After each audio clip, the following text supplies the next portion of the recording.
Hello everyone, कैसे हो? चलो आज अपन ये वाला क्विज सॉल्व करते हैं। तो देखो, सबसे पहले ना अपन बेसिकली चलते हैं सीधा। एक चीज़ बताता तुम लोगों को, क्योंकि ना मैंने देखा बहुत लोगों को कंफ्यूजन हो रहा है। तो सबसे पहले अपन ये जान लेते हैं कि ये चीज़ क्या होती है। चलो इसको अपन थोड़ा सा ना कोड को अच्छे से कर देते हैं।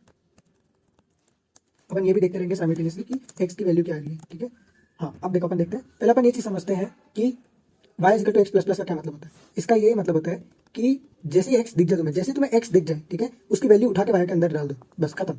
y is equal to x plus plus या कुछ भी है, जैसे तुम्हें x दिख रहा है ना, उसकी वैल्यू उठा के y के अंदर डाल दो। ठीक है, उसके बाद तुम x को प्लस प्लस करो। डन। तो x की वैल्यू क्या थी 5, तो 5 अपन उठा के y में डाल दिया। अब 5 को अपन प्लस प्लस कर रहे हैं, मतलब अपन x की वैल्यू को इंक्रीज कर रहे हैं, अपन y की वैल्यू को इंक्रीज नहीं कर रहे हैं। तो अगर अपन इस चीज का आउटपुट निकालते हैं, ठीक है, चलो इस चीज का आउटपुट निकालते हैं अपन। तो देखो y की वैल्यू आई 5 और x की वैल्यू आई 6, क्योंकि अपन x को इंक्रीज कर रहे हैं, y को इंक्रीज नहीं कर रहे हैं। अब अगर मैं उसका उल्टा कर दूं, प्लस प्लस एक्स कर दूं, तो इसमें ऐसा हो रहा है कि पहले पहले अपन इंक्रीज करेंगे एक्स को और उसको वाई में डालेंगे। उसमें क्या हो रहा था पिछले वाले में, एक्स प्लस प्लस में पहले अपन वाई में डाल रहे हैं फिर इंक्रीज कर रहे हैं। इसमें हो रहा है पहले इंक्रीज कर रहे हैं फिर वाई और फिर उसको वाई में डाल रहे हैं। तो अब इसका क्या आंसर आएगा? एक्स 5 है, तो यहाँ पे जैसे एक्स को इंक्रीज करेंगे वाई में डालेंगे तो एक्स की वैल्यू हो जाएगी, वाई की वैल्यू हो जाएगी 6 और एक्स की वैल्यू भी 6 हो जाएगी। ठीक है, देखो कोड रन करा, ये हो गया। अब लेट्स अपन देखते हैं इसको x माइनस माइनस के लिए। तो मैंने क्या बोला, जैसे x दिखे उसको उठा के y में डाल दो। तो जैसे x दिखा, x की क्या वैल्यू है 5, तो उठा के अपन ने y में डाल दिया। अब 5 को अपन माइनस माइनस कर देंगे, मतलब 5 को डिक्रीमेंट कर देंगे, मतलब x को अपन डिक्रीमेंट कर देंगे। तो यहाँ पर x की क्या वैल्यू प्रिंट होगी?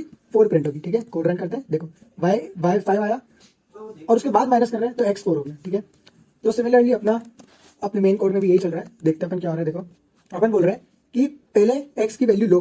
ठीक है, क्या x की वैल्यू 5 आई, जैसे आई अपन ने y के अंदर डाल दिया। डन। अब उसको इंक्रीज कर दो, किसको? x को इंक्रीज कर दो। तो अब x की वैल्यू क्या होगी? 6 होगी। फिर अपन आगे चले। अब अपन बोल रहे हैं कि भाई वापस से x को पहले तो इंक्रीज कर दे, तो 6 की अब 7 होगी। ठीक है, किसको? x को इंक्रीज करा है, तो 6 की 7 होगी। तो ये 7 लेके अपन ने y के अंदर डाल दिया। डन। फिर आगे चले, जैसे x दिखा अपन ने उठा के y में डाल दिया। अब x क्या हो गया था? 7 हो गया था, तो x को अपन उठा के y में डाल दिया 7। बस कोड खत्म। अब 7 के बाद x को माइनस माइनस कर दो, मतलब x की वैल्यू को तो माइनस माइनस कर दो, y की वैल्यू को माइनस माइनस नहीं, क्योंकि y वाला चीज तो ना अपना इधर ही खत्म हो गया था। ये x पे यहाँ आके y वाली चीज तो खत्म हो गई थी, समझ रहे हो? इधर ही खत्म हो गई थी। जैसे x आया अपन ने उठा के उसको y के अंदर डाल दिया और x की वैल्यू अब माइनस माइनस हो गई है। ठीक है, तो देखो x की क्या वैल्यू प्रिंट होगी? 6 प्रिंट होगी। ठीक है, और y की वैल्यू क्या है? 7 प्रिंट होगी। तो ये था बेसिक सा लॉजिक।